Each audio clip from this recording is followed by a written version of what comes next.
Let's talk about masks.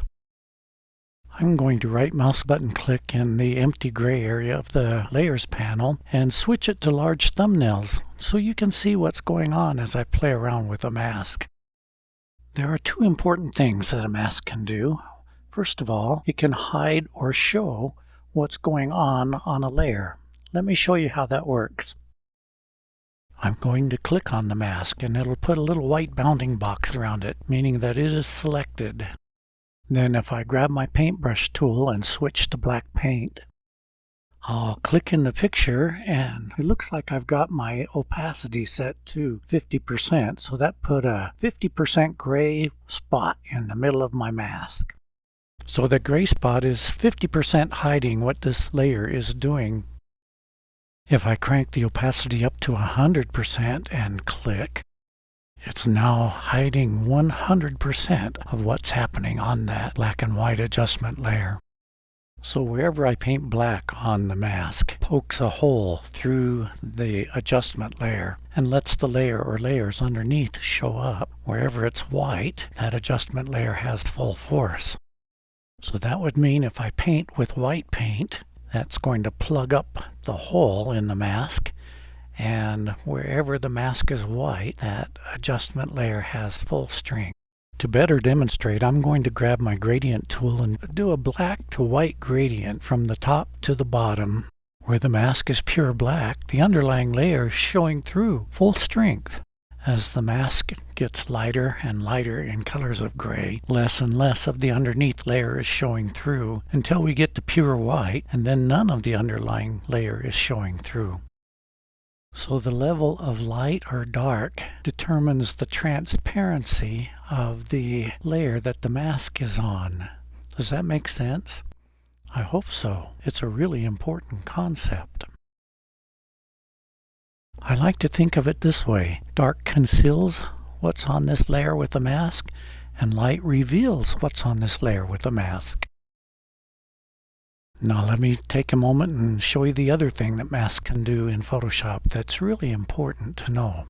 I'm going to fill the mask now with black so that everything on this layer is hidden.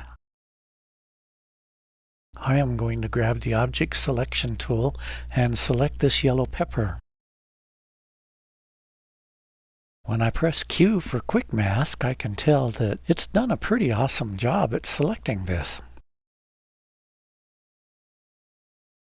I'm going to grab my paintbrush tool now and paint with white on the mask. Here's a little trick that's good to know. If I hold my Alt or Option key down and click on the mask, then I can see it in the main canvas. Another one you ought to know is that if you hold your Shift key down and click on the mask, it will turn it off. You can just click on it again with the Shift key down to turn it back on. So what I'm getting to with all this is that a mask can act as a selection tool as well. If I hold my Command key down on a Mac or my Control key down on a PC and click on the mask, look, it's given me my marching ants. I've made a selection. As a selection tool, whatever is white on the mask becomes selected. Whatever is any level of gray on the mask becomes partially selected. Whatever is black on the mask is not selected at all. That concept is so critical to know in Photoshop because a mask gets saved with a file. So I can save this file and come back days later, and whether the layer is on or off, all I need to do is to Command or Control click on that mask, and there's my selection. Okay, now back to the assignment. This is where we stopped earlier. As you'll recall, we had an adjustment layer and a mask. And what we want you to do is to select any of those fruit or veggies on this image, and then use the mask to poke a hole through this layer and show the fruits you've chosen in color. So for example, what if you wanted to select that apple with the Object Selection tool? Draw a circle around it. Press Q for Quick Mask. It looks pretty good. It looks like I need a little chunk right there. So I'm going to zoom in really close and grab my paintbrush tool. Now I'll get my black paint and just fix that. Command 0 to zoom out, press Q to get out of Quick Mask. Now I need to make sure that my mask is selected because I'm going to paint on it. I need to use black paint because I'm going to poke a hole through this mask. So I'll just get my big old brush and paint. Now I'll press Command or Control D to drop my marching ants. Now let's say I want to do one of the tomatoes. I think I'll choose the one in the lower left corner. I'll grab my object selection tool and draw a circle around that one to select it. Quick Mask is always a tool that I use.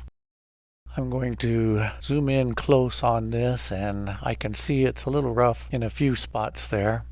So I'll grab my black paint and a paintbrush tool and smooth those out. Once again, I'm going to grab black paint and a paintbrush tool and click on the mask to make sure it's selected, and then I'll paint on the tomato. So that's all there is to the assignment. Pick whatever fruit or veggies you want to do, poke holes in the mask to make them show up in color, and then this is the file that you will submit for this exercise.